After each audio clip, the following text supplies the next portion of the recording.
Y también queremos saludar a toda la gente que nos sigue por plataformas digitales, redes sociales. Bienvenidos a este lugar, Nueva Vida, vuestra casa. Así que yo quiero que abra su Biblia y vamos a ir a la palabra rápidamente. Capítulo 1 del primer libro de Samuel.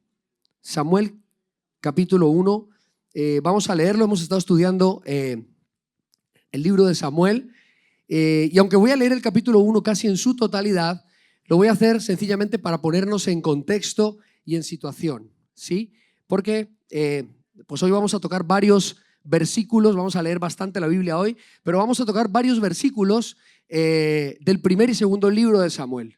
Hemos seguido una secuencia, pero el pastor dijo manga ancha, nos dio el título de la predicación, pero dijo estudien todo el libro los dos libros de Samuel. Así que vamos a leer la palabra de Dios. Allí dice lo siguiente, capítulo 1 del primer libro de Samuel. Dice, hubo un varón de Ramataín, de Zofín, del monte de Efraín, que se llamaba Elcana, hijo de Jeroán, hijo de Eliú, hijo de Tohu, hijo de Zuf, efrateo. Él tenía dos mujeres, el nombre de una era Ana, el de la otra Penina, y Penina tenía hijos, mas Ana no los tenía. Todos los años aquel varón subía de su ciudad para adorar y ofrecer sacrificios a Jehová de los ejércitos en Silo, donde estaban dos hijos de Elí, Ofni y Finés, sacerdotes de Jehová. Y cuando llegaba el día en que Elcana ofrecía sacrificio, daba a Penina su mujer, a todos sus hijos y a todas sus hijas, a cada uno su parte, pero a Ana daba una parte escogida porque amaba a Ana, aunque Jehová no le había concedido tener hijos. Y su rival la irritaba, enojándola y entristeciéndola porque Jehová no le había concedido tener hijos. Así hacía cada año cuando subía a la casa de Jehová, la irritaba así, por lo cual Ana lloraba y no comía. Y Elcana, su marido, le dijo, Ana, ¿por qué lloras? ¿Por qué no comes? ¿Y por qué está afligido tu corazón? ¿No te soy yo mejor que 10 hijos? Y se levantó Ana después que hubo comido y bebido en Silo, y mientras el sacerdote Elí estaba sentado en una silla junto a un pilar del templo de Jehová, ella con amargura de alma oró a Jehová y lloró abundantemente e hizo voto diciendo, Jehová de los ejércitos, si te dignares mirar mi aflicción de tu sierva, y te acordares de mí, y no te olvidares de tu sierva, sino que dieres a tu sierva un hijo varón, yo lo dedicaré a Jehová todos los días de su vida, y no pasará navaja sobre su cabeza. Mientras ella oraba largamente delante de Jehová, Elí estaba observando la boca de ella, pero Ana hablaba en su corazón, y solamente se movían sus labios, y su voz no se oía, y Elí la tuvo por ebria. Entonces le dijo Elí, ¿hasta cuándo estarás ebria? Digiere tu vino. Y Ana le respondió diciendo, no, Señor mío, yo soy una mujer atribulada de espíritu, no he bebido vino ni sidra, sino que he derramado mi alma delante de Jehová. No tengas a tu sierva por una mujer impía, porque por la magnitud de mis congojas y de mi aflicción he hablado hasta ahora. Elí respondió y dijo, ve en paz y el Dios de Israel te otorgue la petición que has hecho. La petición era un hijo porque ya era estéril. Vamos a leer el versículo 28. El 27, por este niño oraba y Jehová me dio lo que pedí. Yo pues lo dedico también a Jehová, todos los días que viva será de Jehová, y adoró allí al Señor. Muy bien. Leí el capítulo para poner en situación sobre todo a aquellas personas que desconocen la historia o aquellos que vienen por primera vez a una iglesia evangélica. Le he puesto como título a mi mensaje hoy, el impacto de un nuevo sacerdocio. Y quiero, antes de empezar a introducirme en la palabra, explicar qué es el sacerdocio según la Biblia. El sacerdocio fue instaurado por Dios miles de años atrás. De hecho, el gran primer sumo sacerdote que aparece en la Biblia es Aarón, el hermano de Moisés, hermano de María, es el gran sumo sacerdote. Dios instituyó el sacerdocio y el trabajo del sumo sacerdote era entrar hasta el lugar más profundo del tabernáculo, aquel que se llamaba el lugar santísimo, y allí ese gran sumo sacerdote, una vez al año, ofrecía un sacrificio, ofrecía un holocausto en expiación por el pecado del pueblo. Eso era el sumo sacerdote. Y luego estaban los sacerdotes que no entraban hasta el lugar santísimo, sino que se quedaban un poquito antes, en el lugar santo, y estos se encargaban, por ejemplo, de la manutención del templo o en este caso del tabernáculo. Para que entendamos, era como la figura del pastor hoy. ¿Ok? Luego viene Jesús. Después de esto viene Jesús, y Jesús se presenta como nuestro gran sumo sacerdote. Él paga con su sangre y con su vida expía nuestros pecados, ¿sí? Lleva nuestros pecados sobre sí y nosotros pasamos a ser sacerdotes. Dice la palabra que cuando Jesús moría y palidecía allí en la cruz, el velo del templo se rasgó y ya nosotros no teníamos que esperar una vez al año a que el sacerdote entrara, sino que ya ahora nosotros podemos entrar al lugar santo. Entendiendo qué es ser sacerdote, voy a leer dos significados de sacerdote. Voy a leer uno no muy espiritual, el de la RAE, que me gusta mucho.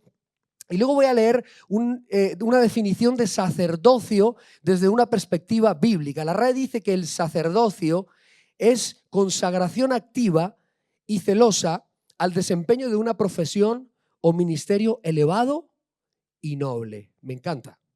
Estaba ungido el tío de la RAE que lo escribió. Y el significado bíblico del sacerdocio dice hombres, hay muchos significados bíblicos, pero este fue el que más me gustó. Dice hombres y mujeres que representan a Dios con la misión de recuperar el llamado perdido que Dios le dio a la humanidad y gobernar el mundo en su nombre. Por lo tanto, después de Cristo, usted y yo tenemos una responsabilidad. Usted, mujer, es sacerdote, sacerdotisa, ¿sí? Y usted, hombre que está hoy en este lugar, es un sacerdote. Hemos sido comisionados para llevar la presencia de Dios ahí donde estamos. Entonces, volviendo al título de mi mensaje, el impacto de un nuevo sacerdocio, y para desarrollar el mensaje, hoy vamos a seguir estudiando, en este caso, los dos libros de Primera y Segunda de Samuel. Y leyendo los dos libros, me encontré con cosas muy interesantes, asuntos o puntos, en concreto 3, que nos pueden llevar a desarrollar un sacerdocio que impacte primeramente mi vida, que impacte mi familia, que impacte mi entorno, mi ciudad, el lugar donde estoy. Y esos 3 puntos son muy sencillitos. Usted va a repetir conmigo. Diga, la oración, la presencia de Dios y un reino. Es lo que yo considero que se lee entre líneas y no tan entre líneas en el primer libro y en el segundo libro de Samuel. Y alguien se preguntará, ¿y yo dónde tengo que impactar? Ya lo dije antes. Mi familia, número 1. Bueno, Jesús debería impactar primeramente mi vida y a partir de ahí yo poder impactar mi entorno y lo que me rodea. Diga conmigo, necesito orar. No, hay unos que lo dijeron con la boca pequeña. Dígale al que tiene a su lado, necesitas orar más. Y fíjate qué interesante. Yo nunca me había leído, bueno, me he leído la Biblia completa, pero de manera intencional nunca me había leído los 2 libros de Samuel. Y me encuentro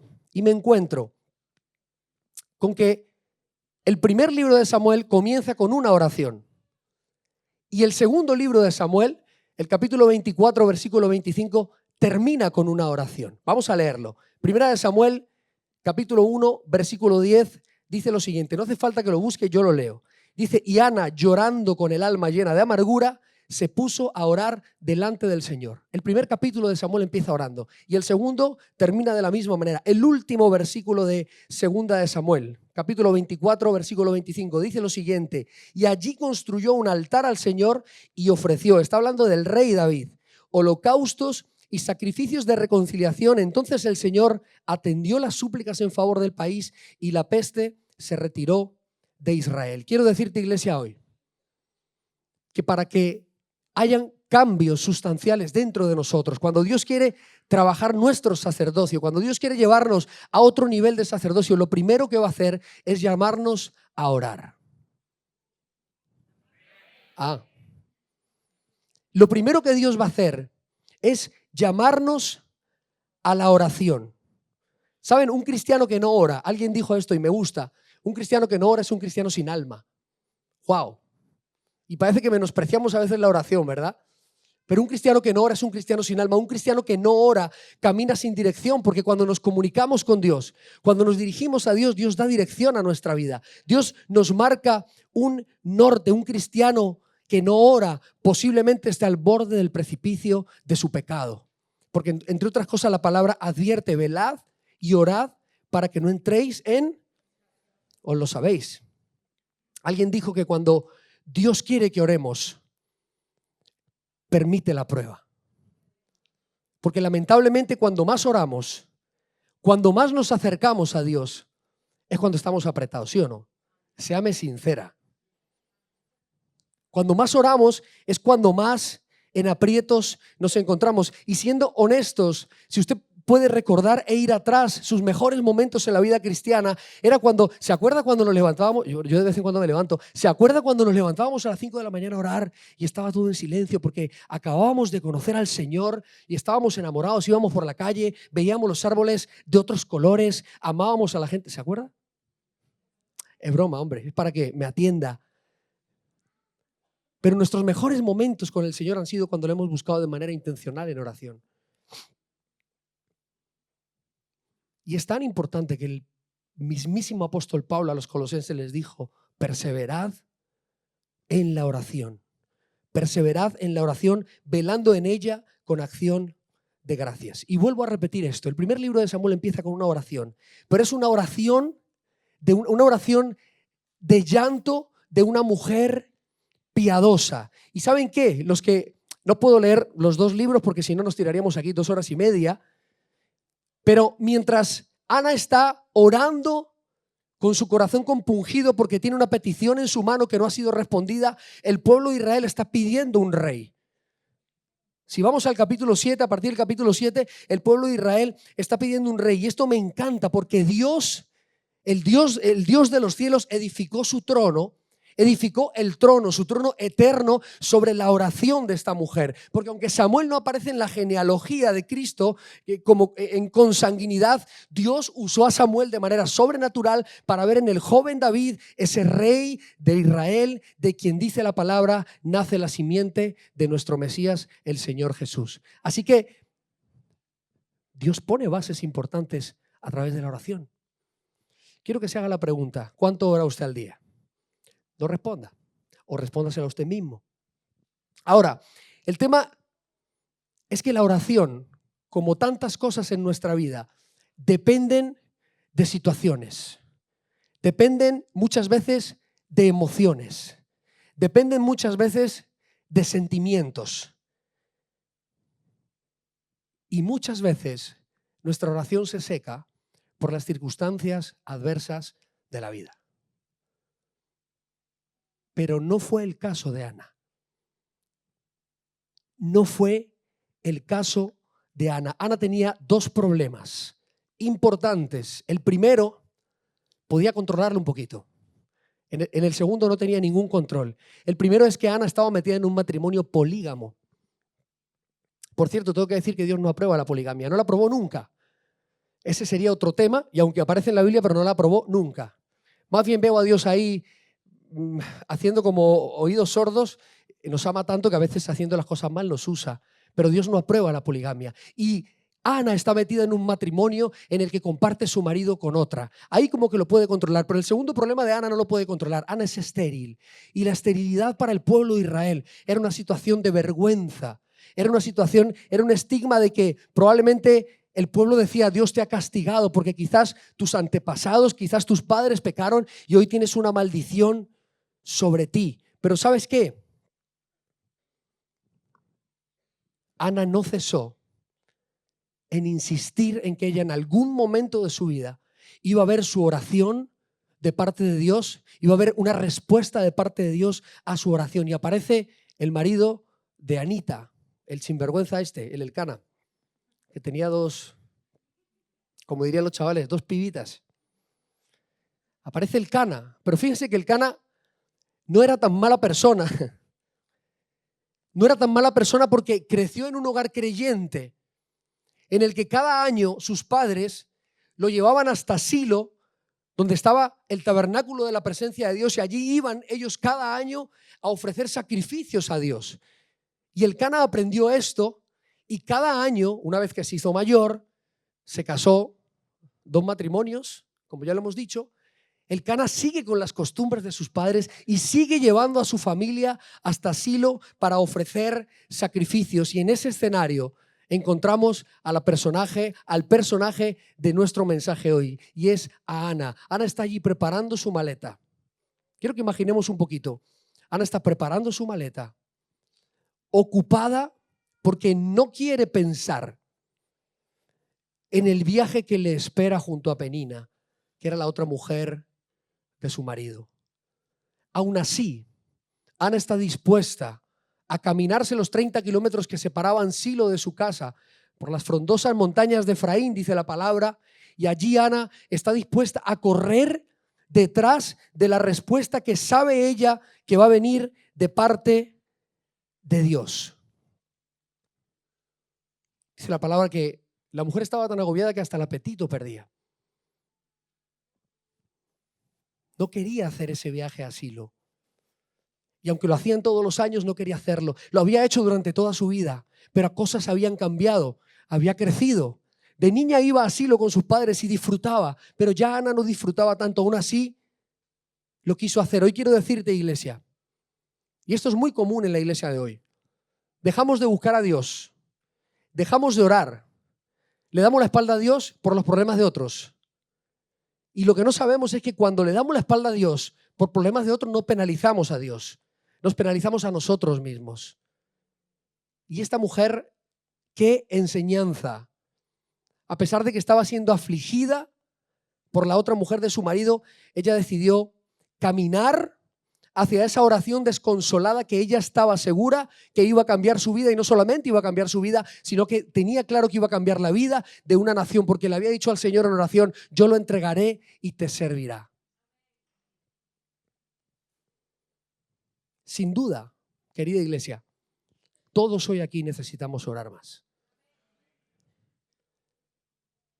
Necesitas orar. No te lo estoy diciendo yo. Hoy Dios está hablando a alguien a través de la palabra. Alguien puede decir, pero ¿qué beneficios tiene la oración? Fíjese que a esa pregunta Jesús respondió en el Evangelio de Lucas capítulo 18, versículo 1 al 8. Lo voy a leer rápidamente. También les refirió Jesús una parábola sobre la necesidad de orar siempre y no desmayar, diciendo: había en una ciudad un juez que ni temía a Dios ni respetaba a hombre. Había también en aquella ciudad una viuda, la cual venía a él diciendo: hazme justicia de mi adversario. Y él no quiso por algún tiempo, pero después de esto dijo dentro de sí: aunque ni temo a Dios ni tengo respeto a hombre, sin embargo, porque esta viuda me es molesta, le haré justicia, no sea que viniendo de continuo me agote la paciencia. Y dijo el Señor: oíd lo que dijo el juez. ¿Y acaso Dios no hará justicia a sus escogidos que claman a él día y noche? Si has dejado de orar, por favor, vuelve. Vuelve. La oración es el alma de tu vida, y no solamente es el alma de tu vida, nos conecta con Dios. Pero no solamente nos conecta con Dios, sino que nos da identidad, porque cuando tenemos ese vínculo afectivo, esa relación permanente, recurrente, no inconstante, entramos en un vínculo con Dios y recordamos quiénes somos y hacia quiénes vamos. No solamente te da identidad, sino que no te deja que te olvides que tú tienes un propósito eterno en esta tierra, porque no caíste aquí fortuitamente. Así que, para que nuestro sacerdocio tenga un impacto sobrenatural en nuestra vida y la vida de cuantos nos rodean, yo necesito orar. Y será mi oración, vamos al segundo punto, será mi oración la que me lleve a la presencia de Dios. Diga conmigo: la presencia de Dios. Número 1, oración. Número 2, la presencia de Dios. Sí, tenemos que caer en la realidad, iglesia, de que sin la presencia de Dios estamos perdidos. Fuera de Cristo absolutamente nada podemos hacer. Es ella la que sustenta nuestros pasos. Es ella la que dirige nuestros pasos. Es ella la que da dirección a nuestros pasos. El problema es que en muchas ocasiones nuestras actitudes, nuestras decisiones, nuestros problemas, nuestras circunstancias hacen que desplacemos a Dios, y entonces ya la presencia de Dios no nos acompaña y nos encontramos peleando batallas que muy probablemente solos nunca podremos librar. Así que diga conmigo: la presencia de Dios. Y fíjese que el pueblo de Israel era consciente de la necesidad de la presencia de Dios. Ellos eran muy conscientes. La palabra cuenta que en aquel tiempo el pueblo estaba en guerra. Ahí mismo en 1 Samuel dice que el pueblo de Israel estaba en guerra contra los filisteos. Versículo 1 del capítulo 4 dice que los filisteos estaban acampados en Afec. ¿Alguien sabe dónde está Afec? Yo tampoco. Ni idea. Dice que, y los israelitas estaban acampados, o sea, los filisteos estaban en Afec y los israelitas estaban acampados exactamente en un punto que se llama Ebenezer, que significa hasta aquí nos ayudó el Señor. Diga conmigo, Ebenezer. A ver, latinos, con Z, Ebenezer. A algunos no les sale. Los que llevan menos de un año en España les sale un poquito regular. Ebenezer, hasta aquí nos ayudó el Señor. Y aunque estaban en guerra, estaban tranquilos. Aunque estaban en guerra, yo creo que Israel de manera intencional decidió acampar en Ebenezer. Porque cuando usted y yo sabemos que hasta aquí nos ha ayudado el Señor, estamos convencidos que lo que hizo, lo que hace, lo seguirá haciendo hasta el último día de nuestras vidas. Pero ¿sabe qué? De repente las cosas se empiezan a torcer. Diga conmigo, a veces las cosas se tuercen. Hasta ese momento ellos se sienten ganadores, invencibles, así como el Madrid. Perdón, no quiero entrar en esos temas. Voy a tomar agua porque ya los hermanos del Barça me miraron mal. Hay algunos cuantos pecadores por aquí, Vicky, del Barça.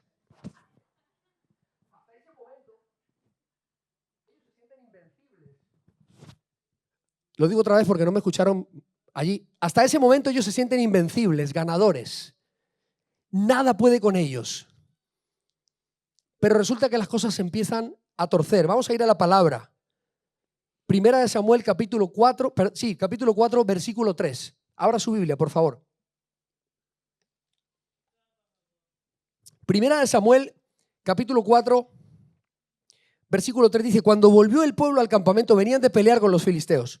Cuando volvió el pueblo al campamento, después de la guerra, los ancianos de Israel dijeron, ¿por qué nos ha herido Jehová delante de los filisteos? Aquí se torció la cosa. Lo bueno es que caen en la cuenta y dicen, traigamos a nosotros de Silo el arca del pacto de Jehová para que viniendo entre nosotros nos salve de la mano de nuestros enemigos. Querida iglesia, hasta este punto el pueblo de Israel por más de 1000 años, desde Moisés pasando por Josué hasta Samuel, están acostumbrados a pelear sus batallas con el arca en medio de la batalla. Hasta este punto, y desde que irrumpe el profeta Samuel en la vida del pueblo de Israel, desde que Samuel nace, Israel jamás ha perdido una batalla. Y de repente salen a la batalla y pierden la batalla. Y ahí se dan cuenta que la batalla se ha perdido porque el responsable del arca se le olvidó que tenía que llevarla. A ese échenlo, por favor. Rescíndanle el contrato. Se olvidó que tenía que llevar el arca. Miren, para refutar esto que acabo de decir, voy a leer. Dije que íbamos a leer mucho la Biblia hoy. Josué capítulo 4, son 8 versículos. Yo los leo y usted me escucha. Los sacerdotes, nos vamos 1000 años atrás. Estamos con Moisés y Josué. Los sacerdotes que llevaban el arca de la alianza se quedaron en medio del Jordán, mientras los israelitas hacían todas las cosas que el Señor les había ordenado por medio de Josué. Todo se hizo según Moisés lo había mandado a Josué. La gente pasó deprisa y luego que todos estuvieron al otro lado del Jordán, pasaron los sacerdotes con el arca del Señor. ¿Qué llevaban los sacerdotes? La presencia. Y se pusieron a la cabeza de todo el pueblo. También pasaron el río. Los guerreros de las tribus de Rubén, de Gad, de Manasés pasaron armados e iban delante los otros israelitas. No lo voy a seguir leyendo, pero volvemos 1000 años después. El pueblo cometió un error. Y es que se fue a la batalla olvidándose de lo más importante, la presencia de su Dios. Y es que para afianzar nuestro sacerdocio no hay otra manera que no sea dejándonos acompañar en el camino por el Dios al que servimos. Usted puede ser muy listo, muy lista. Aquí hay gente muy inteligente, muy lista. Aquí hay gente muy hábil. Hábil para los negocios. Hábil, algunos para ligar. Aquí hay gente muy hábil. Pero déjame decirte que tu habilidad sin presencia se te puede convertir en un problema muy gordo. Porque a lo mejor empiezas a creer que es por tus fuerzas. Querida iglesia, yo he venido para decirte que le confiemos al Señor nuestras decisiones. Párese a preguntar cuando vaya a tomar alguna decisión. Luego hay gente que viene a consejería, echa polvo y le, pero oraste. No, es que fue lo único que no hice. Pero buscaste la presencia de Dios. No, es que ese puntito fue lo único que no hice. Confiémosle al Señor nuestras decisiones. Confiémosle al Señor nuestra familia. Honremos. Tú que eres padre de familia, madre de familia, tú que lo vas a hacer, que no lo eres todavía, como familia digo, no tienes hijos, no tienes esposa, esposo, honra a tus papás, honra a tus hermanos. Los que tenemos familia, honremos nuestra casa, proveyamos para nuestra casa y no solamente, como decimos los latinos, bueno, yo soy español, como decimos los latinos, plata. No solamente Dios nos puso para proveer cash. Nadie dijo amén. Hombres. No le voy a dar a los hombres porque luego no me vuelven a invitar a predicar. Pero proveyamos nuestra casa de espiritualidad, de emociones, de momentos. Honremos nuestra casa. Confiémosle al Señor nuestro trabajo. Hazlo como si fuera para Él y no solamente por lo que te pagan. Confiémosle al Señor, yo no sé para quién es esta palabra, pero confiémosle al Señor nuestro pasado, nuestro presente y sobre todo nuestro futuro. Y creamos que aunque hoy no estamos viendo nada, el Señor de los cielos estará contigo hasta el último día de tu vida y no te desamparará y no te dejará.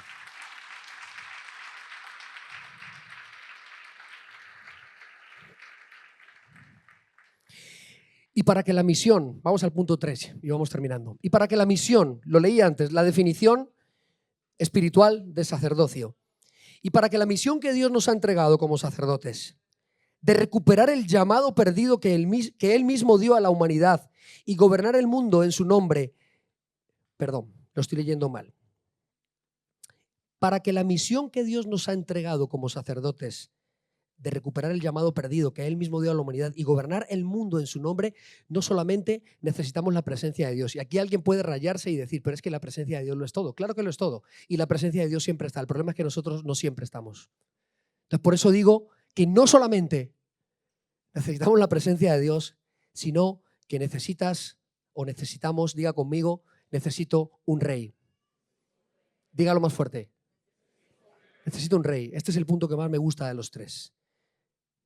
Necesitamos que alguien gobierne nuestra vida. Y si ese alguien no se llama Jesús de Nazaret, querido amigo, querida hermana, estamos perdidos. Necesitas urgentemente un rey. Y pareciera que esto que acabo de decir, lo estoy diciendo para la gente que no ha hecho una oración de fe, viene por primera vez a la iglesia, es para el que lleva viniendo 4 días. Pero ¿sabes qué? Esto que estoy diciendo ahora es para aquellos que llevamos 40 años en la iglesia, en los que muy probablemente, o no, a lo mejor no te pasa como a mí, pero muy probablemente muchas veces no reine quien tiene que reinar, sino que el nombre de ese rey lleva mi propio nombre. Necesitas, querida iglesia, Israel lo tenía claro, mejor dicho, Israel lo tenía todo con Samuel. Dios se había depositado en la persona de este profeta, de este vocero. Dios se había depositado en la vida de Samuel y aún así Israel equivocadamente pidió un rey. Pero nosotros hoy equivocadamente no estamos pidiendo un rey, necesitamos un rey. No lo voy a leer, 1 Samuel capítulo 8 habla de cuando Israel pide un rey. Y precisamente hablando de gobierno, estos días que nosotros los españoles acabamos de elegir a nuestro viejo presidente. Digo viejo no porque esté viejo, sino porque ya tiene historia. Y por cierto, Pedro Sánchez, esta mañana me whatsappié con Pedro Sánchez y me dijo que iba a ver el culto. ¿Nos está viendo? Y yo le quiero decir a Pedro Sánchez, no voy a hablar de política, ¿vale? Porque encima no me gusta la política, soy malo hablando de política.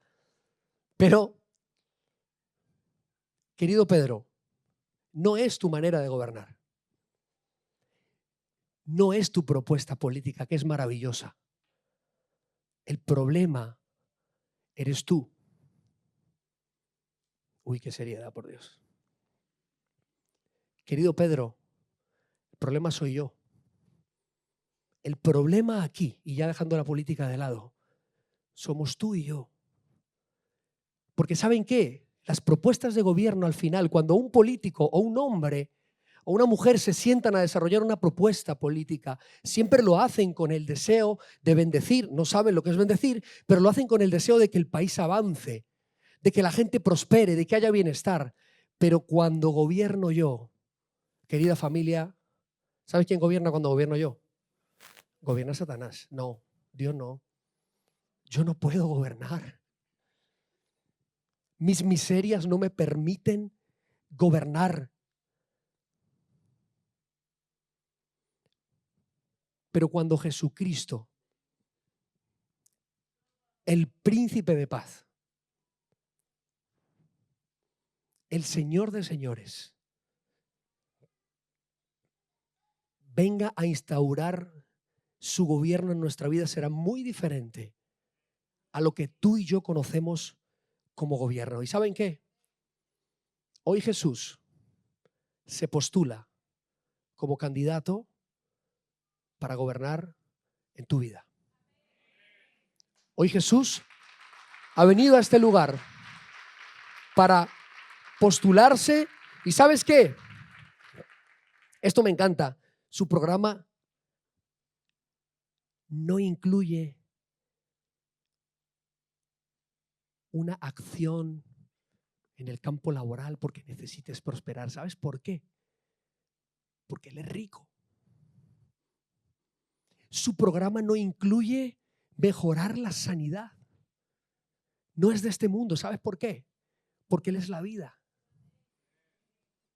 Su programa no incluye absolutamente nada que tenga que ver con el cambio climático o cualquier historia de estas. Porque sencillamente Él es Dios. Cuando Él reine en mi vida y en tu vida, la justicia, la paz, la esperanza, el perdón, la misericordia serán una realidad en nuestro corazón. Y esto es muy bonito porque leyendo los dos libros de Samuel, se puede ver entre líneas, se vislumbra ese reino milenario del que habla la palabra. Jesús un día vendrá a reinar. Y en ese reino milenario, leyendo los dos libros de Samuel, encuentro varias cosas. La primera es que necesitas un rey que gobierne, pero que ejerza con poder en tu vida. ¿Alguien dice amén? Necesitas un rey que gobierne, pero que ejerza con poder y justicia en tu vida. No solamente necesitas un rey que gobierne, sino que necesitas hoy, querido hermano, querida hermana, asumir las riendas de tu vida, pero en dependencia de Dios. Necesitas asumir las riendas de tu propia vida en completa obediencia al Señor. Y esto, aunque algunos dicen amén, esto no mola, porque significa morir. Y nadie quiere morir.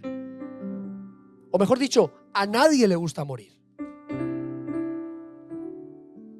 Necesitas un rey urgentemente.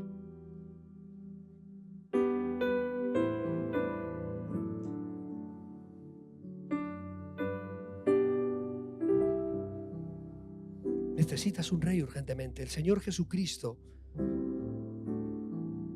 el Rey de Reyes, que vendrá, es exactamente aquello que necesita este mundo desesperadamente para vivir en completa paz. Aquel Jesús que nació allí por el siglo I, que se entregó, que murió y resucitó y ascendió a los cielos y hoy reina, es exactamente lo que necesita este mundo para vivir en completa paz. Él es el candidato. Y yo hoy te lanzo una propuesta que necesita mucha valentía. Y es que le des la oportunidad a Jesús de reinar en tu corazón.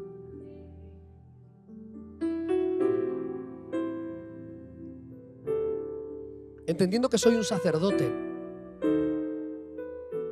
con la misión de recuperar el llamado perdido que Dios le dio a la humanidad y gobernar el mundo en su nombre, hoy te voy a presentar la propuesta del mejor candidato a reinar y gobernar en tu vida que puedas conocer, para que tome las riendas de tu vida. Mi Señor, a quien sirvo y de quien soy. Número 1, está dispuesto a perdonar todo lo malo que hayas hecho hasta hoy. Te ofrece una vida eterna junto a Él.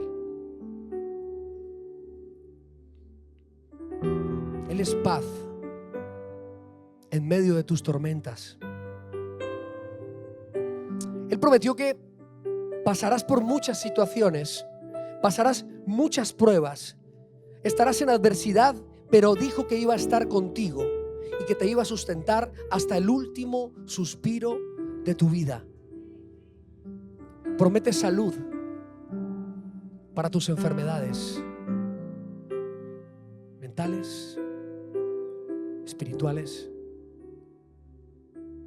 físicas, emocionales y tantas promesas que aparecen en la palabra de Dios. Ahora tengo que hacerte una advertencia antes de que decidas traer tu voto y elegir quién gobierna hoy tu vida. Puede ser que alguna de estas promesas en algún momento de tu vida pareciera que no se cumplen.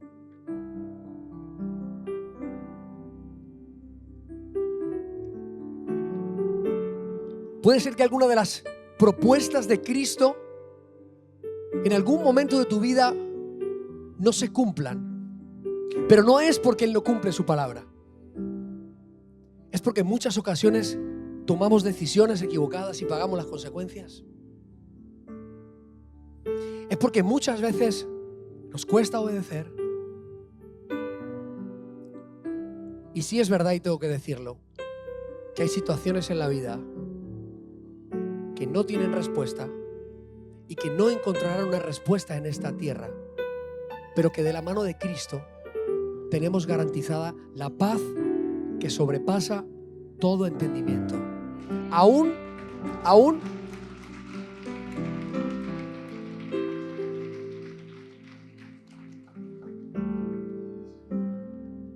la paz que sobrepasa todo entendimiento, aún sobrepasa tu sufrimiento. Póngase de pie por un momento, por favor. Muchas gracias por acompañarnos y ser iglesia allí donde estás. Te esperamos en la próxima celebración. Dios te bendiga.